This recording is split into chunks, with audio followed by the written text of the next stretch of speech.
Hey, welcome back to Logical Republican. Thanks for stopping in. Remember, like what you see, like what you hear. Hit the like button, hit the subscribe button. Check out my blog at logicalrepublican.com. Today we are talking about the assault on drivers and cars in the city of San Francisco. Everything they're doing to make driving and parking more difficult than it really has to be.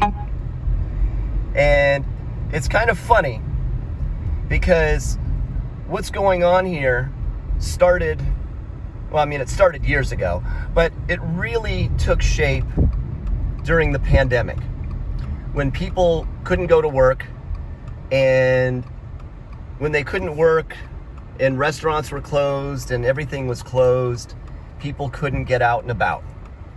And when they couldn't get out and about, they were at home, and when they could get out, they walked because, there was no place to drive. So the bicycle coalition in the city of San Francisco, for whatever reason, is very powerful. And they hate cars. And the funny thing is, these people are not San Franciscans in the truest form. They might live here, but they're not from here.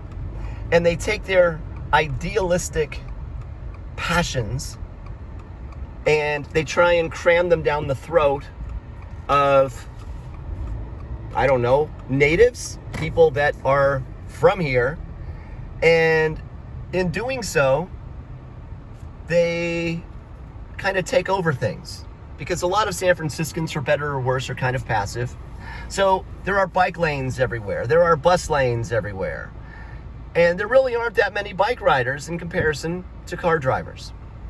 They're taking away parking spots. Now, I'm going to show you when I make this right turn here exactly what I'm talking about. During the pandemic, you couldn't eat inside. So what happened was they took parking spots on the street and they turned them into little outdoor dining areas where they would put a heat lamp and tables, and they would take up how many ever parking spots that were in front of said establishment. Well, the pandemic has kind of come and gone, but guess what? They haven't given us back the parking spots. No. They're still glomming on to the parking spots in front of the restaurants. To the best of my knowledge, they're not paying the city any fees for taking these spots. Nothing. So let's look up here, okay? Now, coming up on my right, you will see ahead of these cars, there is this little yellow area with a little terrier on it, okay? There's seats in there. There's another one here. Funny, this is in front of a shuttered restaurant. There's one over here in front of a shuttered restaurant. There's one there in front of the same shuttered restaurant. There's one here. There's one there. There's another one up there. These are all taking up, this is taking up 2 parking spots. This one here is taking up 2 parking spots. This one here is taking up 2 parking spots. Do you get where I'm going with this? I mean, look at this. There's another one there that's taking up parking spots. Les Boulangeries over here. They have one in front. Oh, it's not like there's not enough seating, but I want to sit out on the street. That's taking up 2 parking spots. There's another one down here.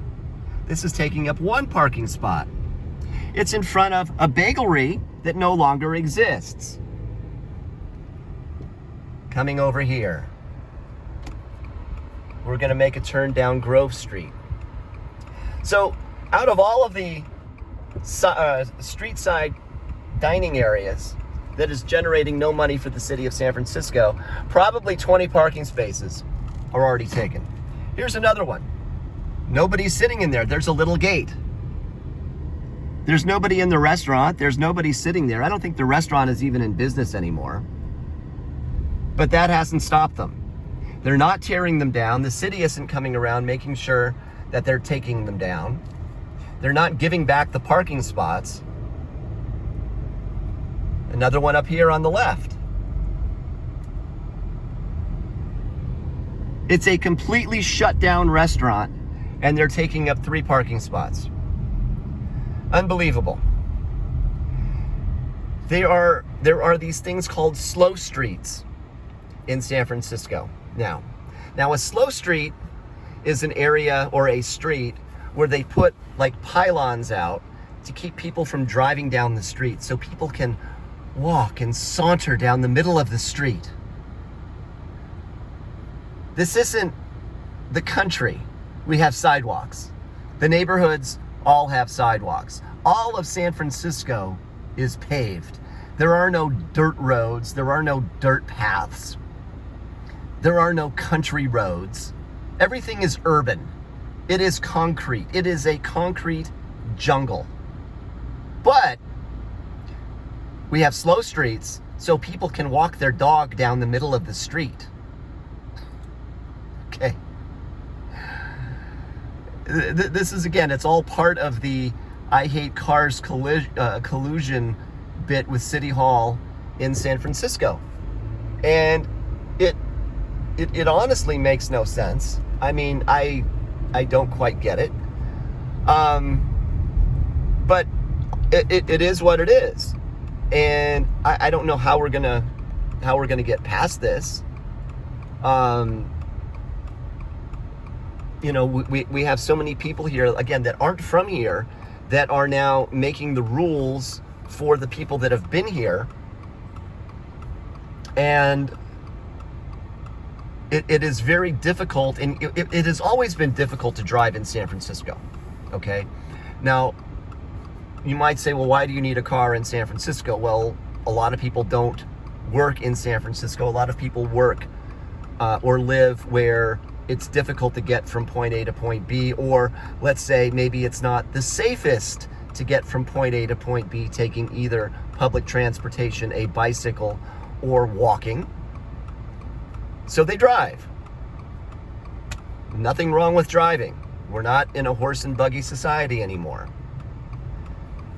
Parking has always been tough. Now, the Bicycle Coalition and City Hall are making it even tougher to drive a car. And by herding all of the cars into a lesser number of streets, it's causing traffic jams. The whole point of this was to supposedly get people out of their cars. You don't need a car. Take an Uber, take the bus, walk, ride your bike, ride a scooter, ride your skateboard, rollerblade, whatever it is, get out of your car.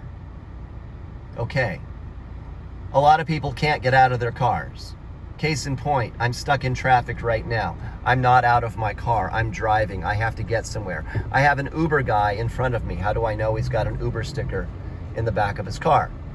But what they're doing by closing down all of these streets is funneling the traffic into fewer streets, causing more congestion, more traffic, more danger, more accidents, more pollution, more carbon monoxide poisoning for our society. All in the name of the Bicycle Coalition. Thank you very much. Anyways, enough for my rant today. Thank you for tuning in. If you like what you see, like what you hear, hit that like button, hit the subscribe button, stop by my blog at logicalrepublican.com, leave a comment, share, and I will see you tomorrow. Take care.